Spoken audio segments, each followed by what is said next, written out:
আসসালামু আলাইকুম। প্রশ্নমালা ১৪ গত ক্লাসে ক থেকে ঠ পর্যন্ত করা হয়েছিল ভগ্নাংশের গুণ। আজ আমরা বাকিগুলো দেখব, অর্থাৎ ড থেকে শুরু করব। ডতে আছে ২৫ গুণন ৩ সমস্ত ৫ ভাগের ১। তো এখানে ২৫ লিখব, তারপর এখানে যে মিশ্র ভগ্নাংশটা আছে এটাকে ভেঙে নেব। তাহলে নিচে হচ্ছে ৫, ৩ আর ৫ গুণ করলে ৩ ৫ ১৫, তারপর ১ যোগ করব, ১৫ আর ১ যোগ করলে হয় ১৬। তাহলে এখানে হয়েছে ৫ ভাগের ১৬। এখন ২৫-এর নিচে মনে মনে ১ আছে, অর্থাৎ ভগ্নাংশটির নিচে হচ্ছে ১ আর উপরে হচ্ছে ২৫। তাহলে ২৫ আর ৫ কাটাকাটি যায়। আমাদের কাটাকাটিটা কিন্তু আড়াআড়িভাবে করতে হবে, এভাবে এভাবে। তারপর এখানে হচ্ছে ৫ আছে আর এখানে হচ্ছে ২৫। ৫ দিয়ে ২৫কে কাটলে ৫ ৫ হয় ২৫। এখন ৫ আর ১৬ গুণ করতে হবে। ৫ আর ১৬ গুণ করলে ৫ ৬ ৩০, ৩০-এর শূন্য হাতে আছে ৩, ৫ একে ৫ আর ৩ যোগ করলে হয় ৮। তাহলে এখানে বের হয়েছে ৮০। গুণফল পেয়েছি ৮০। ডতে আছে ৬ ভাগের ৫ গুণন ১৭ ভাগের ৫। এখানে কিন্তু কোনোভাবেই কাটাকাটি যায় না, অর্থাৎ এখানে ৬ এবং ৫ কাটাকাটি যাবে না, আর এখানে আছে ৫ এবং ১৭ কাটাকাটি যাবে না। তাহলে আমরা উপর নিচে গুণ করে দেব। ৫ আর ৫ যদি গুণ করি তাহলে ৫ ৫ হয় ২৫। ৬ আর ১৭ গুণ করলে ৬ ৭ ৪২, ৪২-এর ২ হাতে আছে ৪, ৬ একে ৬ আর ৪ যোগ করলে হয় ১০, ১০২। তাহলে ১০২ ভাগের ২৫ বের হয়েছে। এটা কিন্তু প্রকৃত ভগ্নাংশ, তো এটা ছোট করারও কোনো অপশন নেই, অর্থাৎ কাটাকাটি যাবে না, কারণ উপরে আছে বিজোড় সংখ্যা আর নিচে হচ্ছে জোড় সংখ্যা।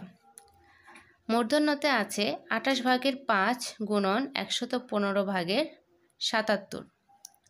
তো এখানে দেখব প্রথমত কাটাকাটি যায় কিনা। তো এখানে ২৮ আছে আর এখানে ৭৭ আছে। তো ৭ ১১ হয় ৭৭, আর ৩ ৭ হয় ২১, আর ৪ ৭ হয় ২৮। তাহলে ৭ দিয়ে যদি কাটাকাটি করি তাহলে ৭৭ ১১, ৭ ১১ ৭৭, এবং ৭ দিয়ে ২৮কে কাটলে ৪ ৭ ২৮ হয়। ৩ ৭ ২১, ৪ ৭ ২৮, তাহলে এখানে হবে ৪। এখন এখানে ৫ আছে আর এখানে ১১৫ আছে। তো ৫ দিয়ে ১১৫কে কাটব। ৫ দিয়ে ১১৫কে ভাগ করলে ১১৫, ১১-র মধ্যে ৫ একবার যায়, দুইবার যায়, ৫ দুগুণে ১০, ১ নামাবো, তাহলে থাকে ১৫, ৩ ৫ হয় ১৫। তাহলে বের হয়েছে ২৩। ভাগফল হচ্ছে ২৩।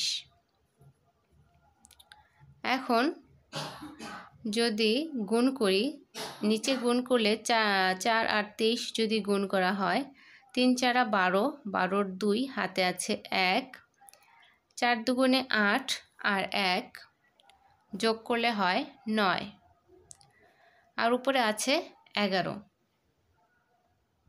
১১কে ১১। তাহলে এখানে আমাদের ভগ্নাংশটা বের হয়েছে ৯২ ভাগের ১১ ভাগ। ততে আছে ৬ সমস্ত ৫ ভাগের ১ গুণন ৩১ ভাগের ৯।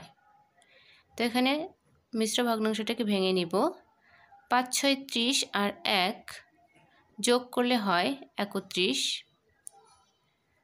গুণন ৩১ ভাগের ৯ ভাগ। এখন এখানে ৩১ আছে এবং এখানে ৩১ আছে। যদি কাটাকাটি করি তাহলে উপরে থাকে হচ্ছে ৯ এবং নিচে থাকে হচ্ছে ৫। তাহলে ৫ ভাগের ৯, এটা একটু অপ্রকৃত ভগ্নাংশ হয়ে গেছে। তো এটাকে আমরা মিশ্র ভগ্নাংশে নিব।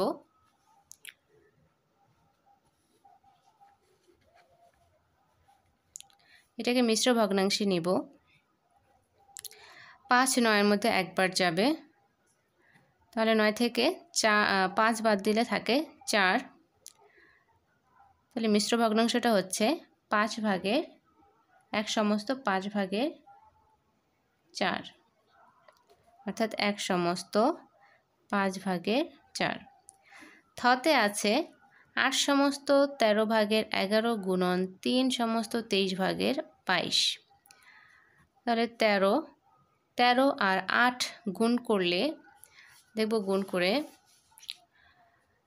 13 8 3 8 হয় 24, 24-এর 4 হাতে আছে 2, 8 একে 8 আর 2 যোগ করলে হয় 10, আর এখানে আছে 11, আমরা 11 যোগ করব, 4 আর 1 5, 1 নামাবো আর 1, তাহলে 115 পেয়েছি।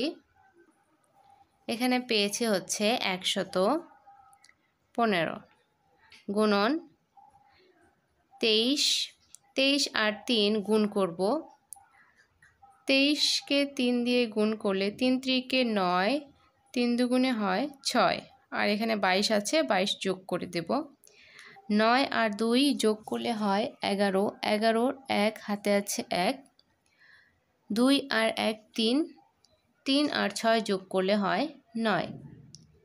তাহলে এখানে হচ্ছে 91 পেয়েছি। তো এখানে লিখব 91। তো এখানে দেখব কাটাকাটি যায় কিনা। 23 দিয়ে যদি 115কে ভাগ করি, 23 দিয়ে দেখব 115-র মধ্যে ভাগ যায় কিনা। 23-কে যদি 5 দিয়ে গুণ দিই, 3 5 15, 15-র 5 হাতে আছে 1, 5 দুগুণে 10 আর 1 হচ্ছে 11। তাহলে 23 5 বার যায়, 115 হয়। তাহলে আমাদের এখানে 23 আর 115 কাটা যাবে, 115 কেটে আমরা এখানে 5 লিখব, 5 বার গিয়েছে। এখন 13 দিয়ে 91-কে ভাগ দিয়ে দেখব যে ভাগ যায় কিনা।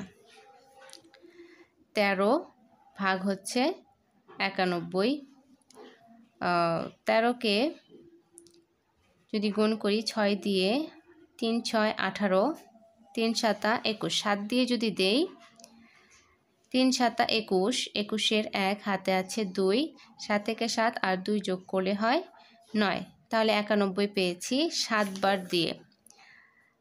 তাহলে 13 91-এর মধ্যে 7 বার গিয়েছে।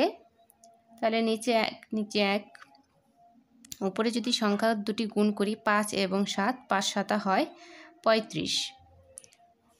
তাহলে এখানে আমরা পেয়েছি 5 7 35। দতে আছে 11 ভাগের 7 গুণন 14 ভাগের 13 গুণন 39 ভাগের 22। তো এখানে আমরা দেখব কাটাকাটি যায় কিনা। সবসময় দেখতে হবে যে সংখ্যাগুলোর মধ্যে কাটাকাটি যায় কিনা, কেটে ছোট করা যায় কিনা। তো এখানে আছে 11 আর এখানে আছে 22। এখন 11 দুগুণে কিন্তু 22 হয়, তাহলে 11 দিয়ে যদি আমরা 22-কে কাটি, এখানে 2 থাকবে। এখন এখানে 7 আছে আর এখানে 14 আছে, তো 7 দুগুণে কিন্তু 14 হয়, 7 দিয়ে 14-র মধ্যে 2 বার ভাগ যায়, 7 দুগুণে 14। আর এখানে 13 আছে আর এখানে 39 আছে, তাহলে 3 13 কিন্তু 39 হয়। 13-কে যদি আমরা 3 দিয়ে গুণ দিই, 3 3-কে 9, 3 1-কে 3, তাহলে 39। তাহলে 13 39-এর মধ্যে 3 বার যাবে। তাহলে আমাদের এখানে ভাগফল কত থাকে, ভাগ করার পরে ভাগফলটা আমাদের এখানে কত থাকে গুণ করে ফেলবো। এখানে 2 আছে আর এখানে 3 আছে, 3 দুগুণে হয় 6, আর এখানে 2 আছে আর এখানে 1 1 আছে, তো 2-কে যদি গুণ করা হয় 1 দিয়ে, 2 হবে। 6 ভাগের এখানে 2 পেয়েছি। এখন এখানে দেখব যে কাটাকাটি যায় কিনা, কেটে ছোট করা যায় কিনা। 2 দিয়ে যদি 6-কে ভাগ দিই, 2 দিয়ে 6-কে ভাগ দিলে 3 থাকে, 3 দুগুণে 6। তাহলে এখানে আমাদের ভাগফলটা হচ্ছে, ভগ্নাংশটি হচ্ছে 3 ভাগের 1 ভাগ, 3 ভাগের 1 ভাগ বের হয়েছে।